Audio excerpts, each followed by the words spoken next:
paid all the household bills, but Mom moved my sister and her kids into my room, and offered me to live in a closet. So I left, and now she's calling and reminding me about the money. My answer surprised her greatly. I've always been the responsible one. The practical one, the one who thinks things through.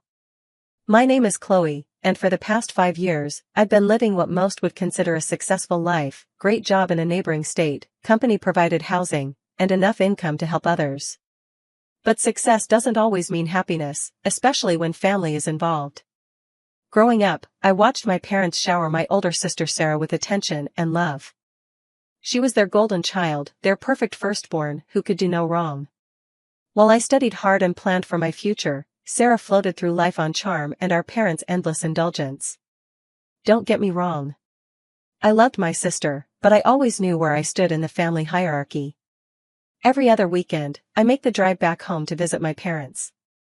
It's become a routine over the past 5 years.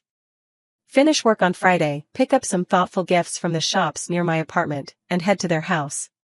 Sometimes I wonder why I keep doing it, but then I remember the loan.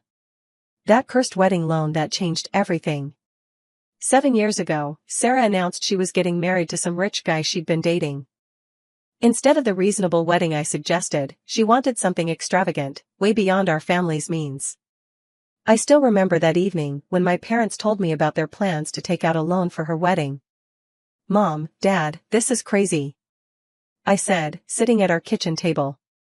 Why can't Sarah take out the loan herself if she wants such an expensive wedding? Mom's face tightened the way it always did when I questioned anything about Sarah. Your sister has some issues with her credit history. The banks won't give her a loan right now.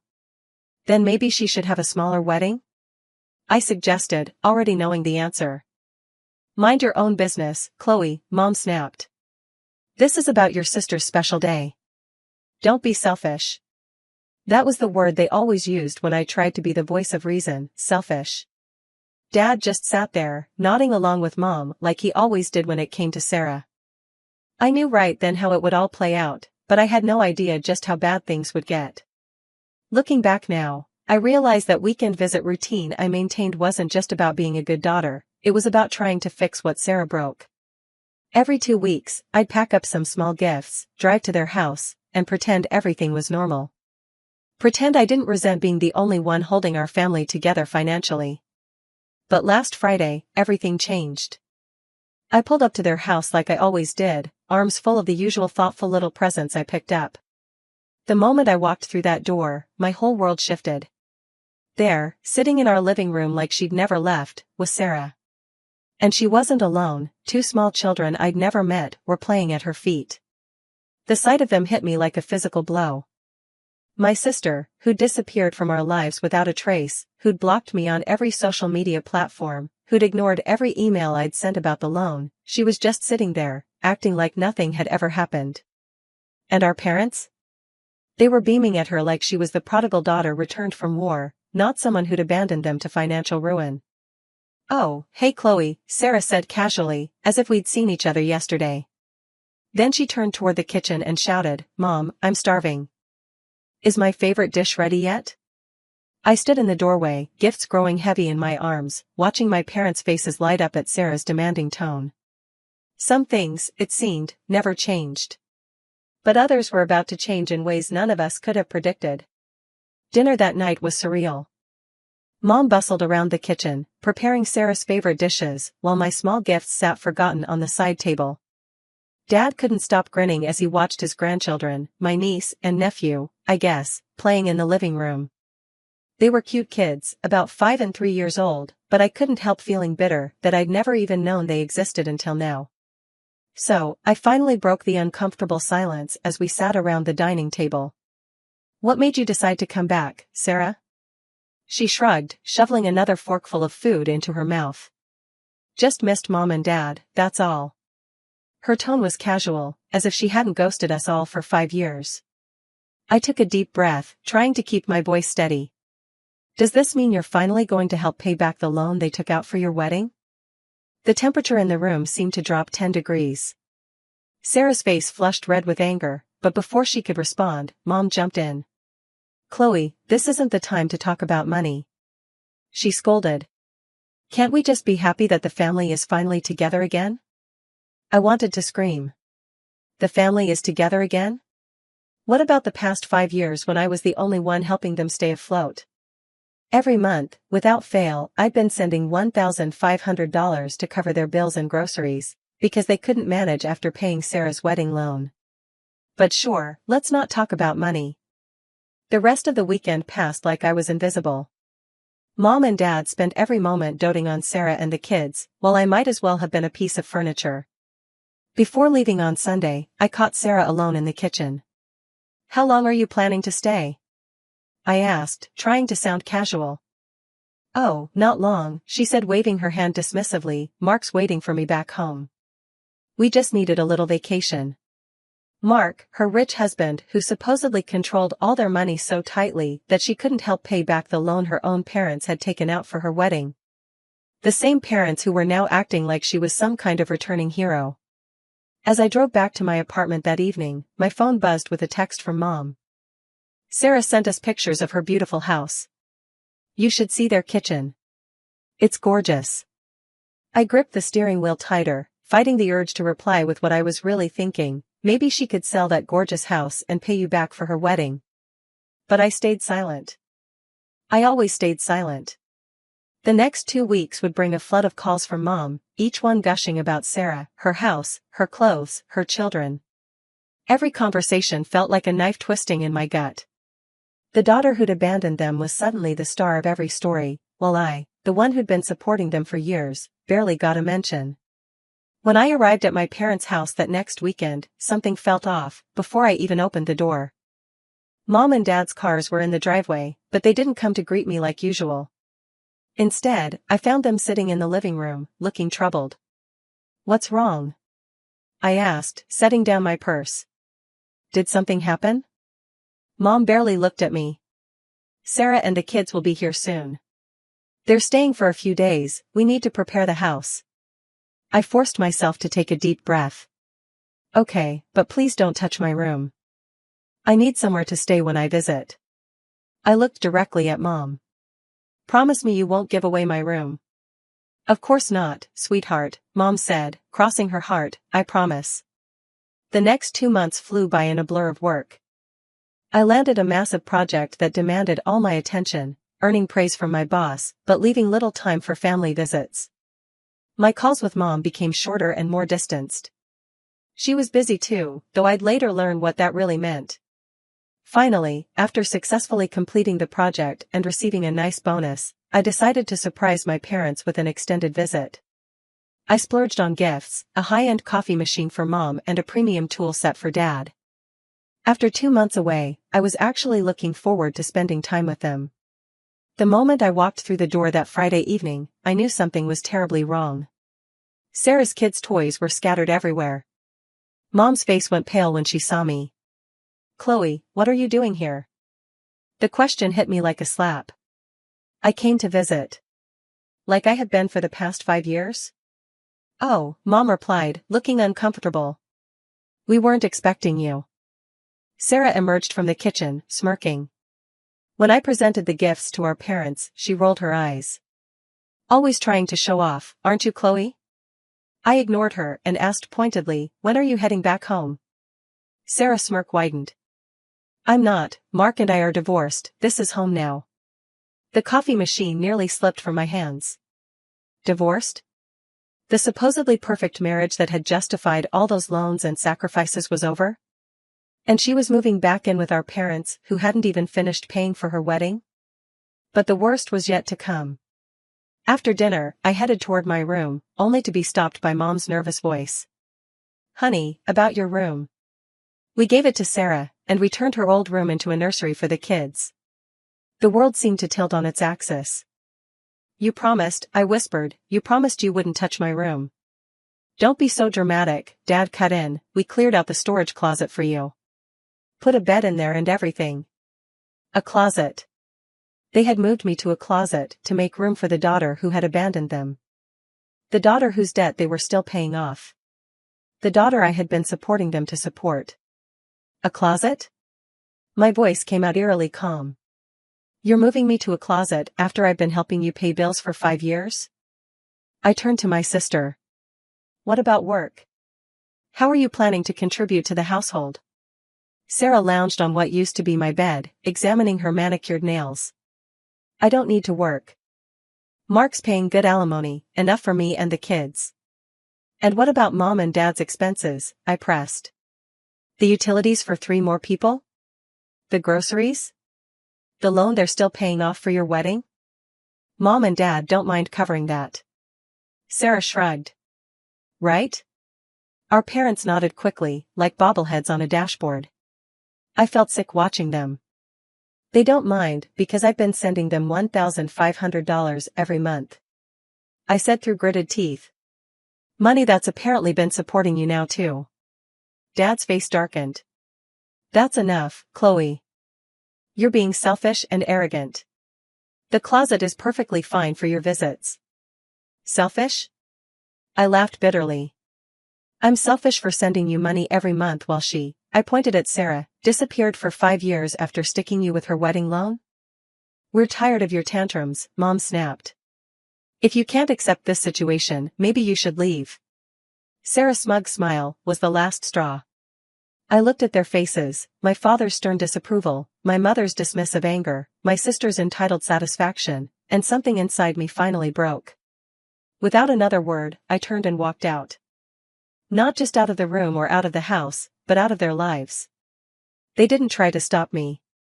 Back in my apartment, I opened a bottle of wine and pulled up my banking app. The monthly transfer to my parents' account stared back at me, $1,500, scheduled to go out in 3 days. My finger hovered over the cancel button.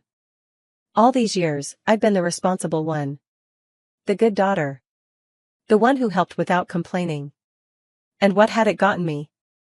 A closet to sleep in and a family that preferred the daughter who'd abandoned them. I took another sip of wine and thought about all the times I'd bitten my tongue.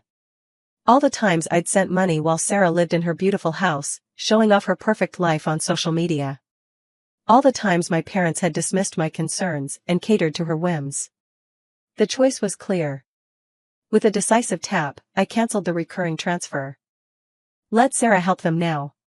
Let her deal with the utility bills and grocery runs. Let her face the reality of the debt she dumped on our parents. I was done being the family ATM. A month passed in complete silence.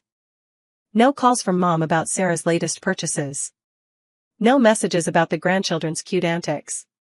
Nothing. I threw myself into work, trying to ignore the hollow feeling in my chest, but I couldn't completely disconnect. Social media became my window into their world, a window that showed me exactly where I stood.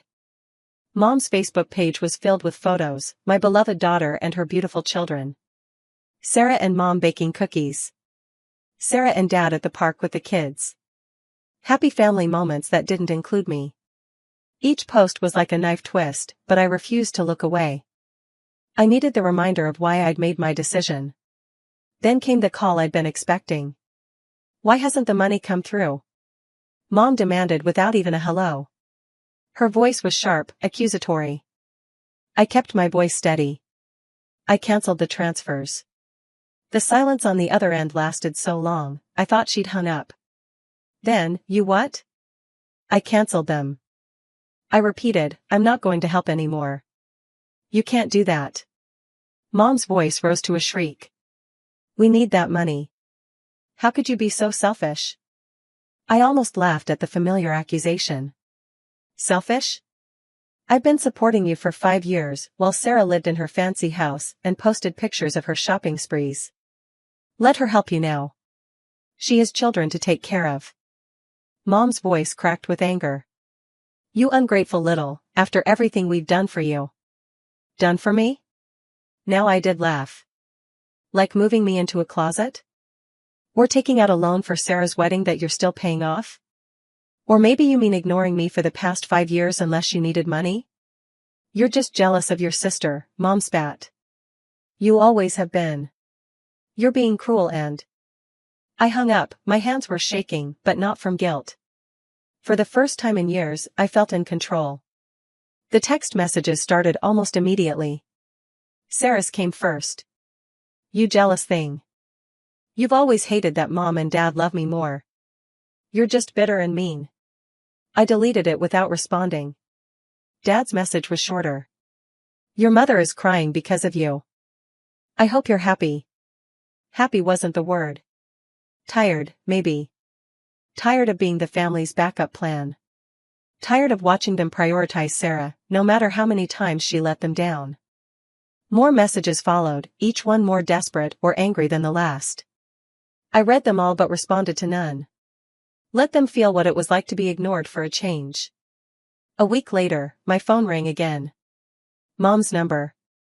Hello, sweetheart, she said. Her voice, honey sweet. We miss you. Won't you come visit? In the closet? I asked dryly. We could make up the couch, she offered, trailing off uncertainly. No thanks. Please, Chloe, her voice changed, became pleading.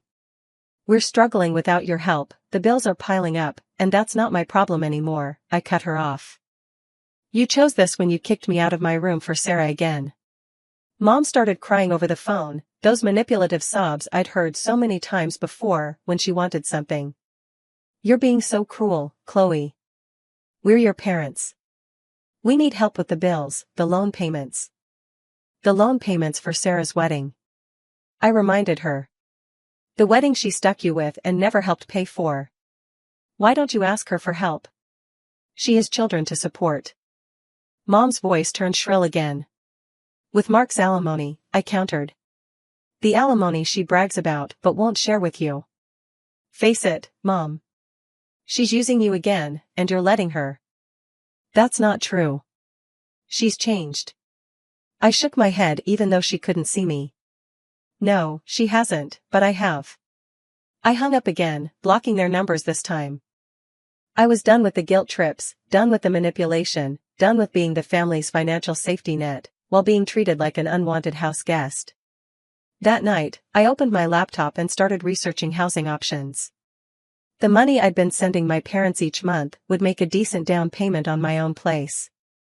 It was time to invest in my future instead of subsidizing their poor choices. A week later, Sarah somehow got through to me using a different number. You're killing them, you know, she said, her voice dripping with accusation. They can barely afford groceries now. Funny how that wasn't your concern when you stuck them with your wedding loan, I replied. Or when you disappeared for 5 years. That was different, she practically shouted. I had problems with Mark. And now you have alimony. I cut her off, use it to help them. That's for me and my kids. And their money is for you and your kids too. Right? Just like their house and my room? The bitterness in my voice surprised even me. You know what's really killing them, Sarah? You are. You always have been, you just never had to face it because I was cleaning up your messes. You're just jealous, because they love me more, she spat. I laughed, genuinely laughed. You're right, they do love you more. They always have, and they always will. But love doesn't pay the bills, does it? That was my job and I quit. I hung up and blocked her new number too. Let her figure out how to support herself for once. Let her learn what it means to be an adult. My real estate agent called that afternoon, she'd found a perfect condo within my price range. As I scheduled a viewing, I realized I felt lighter than I had in years. The weight of my family's expectations, their constant demands, their perpetual favoritism, it was all falling away. I was no longer the responsible one who had to fix everything. No longer the second-best daughter who had to accept whatever scraps of attention they deemed to give me. I was just Chloe. And for the first time in my life that felt like enough. Word travels fast in families, even when you're not speaking to them directly. My cousin Emma called me one evening, her voice hesitant. I thought you should know, she said. Your mom's been telling everyone that you abandoned them. That you're punishing them for helping Sarah in her time of need. I snorted. Is that what they're calling it now? Helping Sarah? They're working double shifts, Emma continued. Your dad's exhausted. Sarah's still not working, just spending her alimony on shopping and fancy lunches with friends. And the kids? Emma sighed. Your parents are basically raising them while Sarah goes out. She says she's healing from her trauma or something. Same old Sarah, different excuse. You know what's funny? I said, staring out my apartment window. For 5 years, I sent them money every month. I visited twice a month. I was there for every holiday, every birthday. But the moment Sarah showed up, I became disposable. They literally put me in a closet, Emma. I know, she said softly, it's not right. No, it's not, but it's not my problem anymore. After hanging up, I went to look at the condo again. It was perfect, 2 bedrooms, a modern kitchen, and most importantly, it was mine. No family drama, no guilt trips, no being shifted to a closet to make room for someone else. I made an offer that evening. The next day, Mom somehow got through to me using Dad's work phone. Your father's back is getting worse from all the extra shifts, she said, not bothering with a greeting. We really need your help, Chloe. What about Sarah's help? I asked. Is she still going out shopping while you two work yourselves to death? Mom's silence was answer enough. You know, I continued, I just put an offer on a condo. The down payment is coming from the money I used to send you. The money you used to support Sarah and her kids, while treating me like an unwanted guest. How can you be so heartless? Mom's voice cracked. We're your parents. Yes, you are, and Sarah's my sister. But I'm done being the family bank while you treat me like I don't matter. Of course you matter, Mom protested. We love you. No, Mom. You love what I could do for you. There's a difference. I could hear her starting to cry again, but this time it didn't affect me. I'd grown immune to the manipulation. I have to go. I said, I have a meeting with my real estate agent. Please, Chloe, she begged, we can work something out. We can put a real bed in the living room for when you visit. Goodbye, Mom. As I ended the call, my phone buzzed with a message from my agent. The sellers had accepted my offer. I was going to be a homeowner. I looked around my apartment, thinking about all the weekends I hadn't spent here, because I was at my parents' house.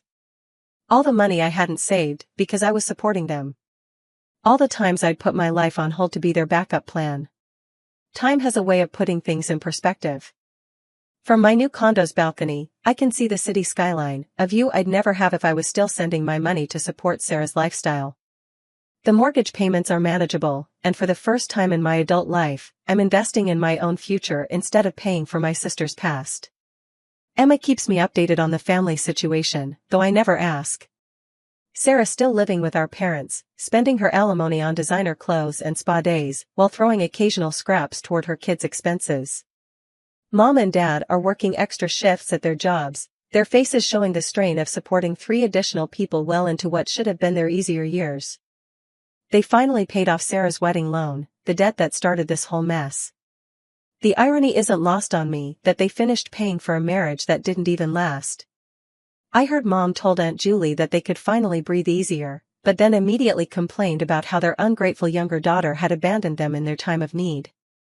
Your mom was showing everyone pictures of Sarah and the kids at Sunday dinner, Emma told me during our last phone call. She kept saying how at least one of her daughters still cares about family. I just smiled. How nice for her. Don't you want to tell them about your new place? Emma asked. Show them you're doing well? No. I replied firmly. They don't get to be part of this. They don't get to see what I built for myself after they tried to stuff me in a closet. I haven't given anyone my new address, and I plan to keep it that way. I can just imagine their reactions. Mom's thinly veiled criticism about how I must think I'm better than everyone else now. Dad's disapproving frown. Sarah's jealous comments about how I'm showing off. They'd find a way to make my success about them, about how I should be using my money to help family instead of living in a nice place. But I don't care anymore. Let them talk. Let them complain to relatives about their cruel, selfish daughter who refused to keep subsidizing their poor choices. Let them work those extra shifts while Sarah lounges around their house, playing the poor divorced mother role to perfection. Sometimes when I'm sitting on my balcony with a glass of wine, watching the sunset over the city, I think about that storage closet they tried to move me into. It was their final gift to me, really, the push I needed to break free. To stop accepting scraps of their attention while giving them everything I had.